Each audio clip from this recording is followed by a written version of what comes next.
Gervonta Tank Davis knocks out Rolly Romero in the 6th round. Now, in my keys to victory video, I did say that if Romero doesn't incorporate boxing, if he is hyper aggressive and if he's putting absolutely everything into his punches, that he will get knocked out. And it was from a straight shot from Tank, not an uppercut. For some reason, I really did envision an uppercut, but this was a straight shot. Nevertheless, I was not surprised at all to see that Rolly Romero would have success in the early rounds. I knew that he would have success in the early rounds because Tank often starts a little slower because he has to figure out his opponent. He comes in methodically, so he's really just got to gauge his range and figure out certain patterns of his opponent. Rolly Romero was fighting extremely dirty. In instances, you could see that Tank was frustrated, complaining to the referee, and he did have a case to because Romero was fighting really dirty in this fight. Romero did gain Gervonta Tank Davis's respect because he hit him, I think it was just a straight right, and Gervonta Tank Davis felt that and he kind of moved back a little. Though I would not say at any point in the fight Gervonta Tank Davis was hurt badly, though he did feel a few of the shots from Rolly Romero. Rolly Romero does hit hard. He's a pretty big puncher. I wouldn't say he's a big puncher as much as Tank is, but he definitely can hit. One thing that I thought both fighters did well was incorporate feints. There was one instance where Rolly Romero, he threw like a jab and then like a fake right, and then he threw like a hook, and it caught Tank by surprise because that is a very, very unorthodox thing. You don't see fighters throw punches and then pull out of the punch and then throw a completely different punch from a different angle. So that surprised Tank, and when Tank was incorporating feints, it would ruin Rolly Romero's rhythm, you know. Every time Rolly probably thought to himself, yes, I've got Tank in a good position here, Tank would just feint, and these lot were biting each other's feints all night. So both of them did that very well, feinting, which just ruins a fighter's rhythm and it puts them on the back foot. I was surprised to see that Tank knocked Rolly Romero out on the back foot, but I would say it's a case of Romero getting a bit too greedy, being a little bit hyper aggressive, and then again trying to put too much into his punches. He could have just jabbed Tank through punches that weren't as heavy-handed but had a little bit more speed. That would have been more sensible for him. But if you throw a big punch in that position, we've seen from Tank, he is extremely fast. This is an athletic fighter.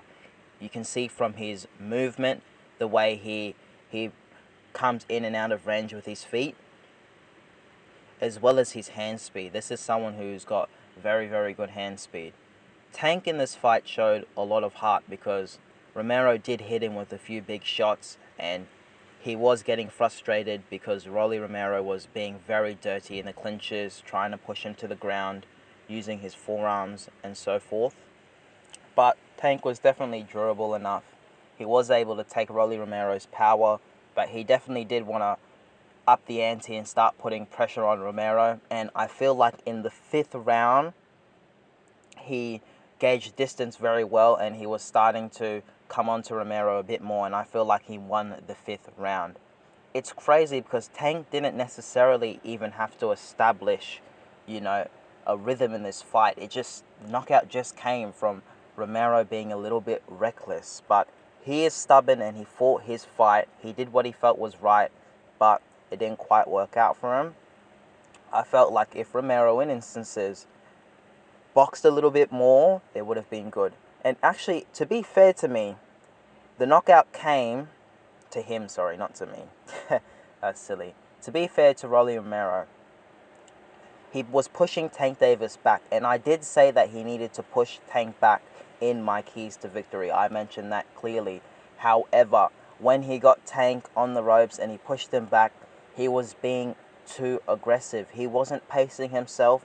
He was putting way too much power on his punches, and You're not able to sustain that, and the main problem with doing that, and I should have mentioned this in my Keys to Victory video, guys, is you telegraph a lot. Tank can see the punch coming, he can see what angle it's coming from, and you become predictable. And Tank read him like a book, and Tank showed very good reflexes, and bang, he knocked out Romero. And when I first seen the stoppage, I thought to myself, come on, this is a premature stoppage. He's got up, but when I looked at it back again, I seen Romero's legs, weren't under him. He was not supported, his legs were all over the place. It's probably a bit of an exaggeration to say they were all over the place, but he didn't look upright. You could see there was a few issues with his legs, and that was it. It was what it was.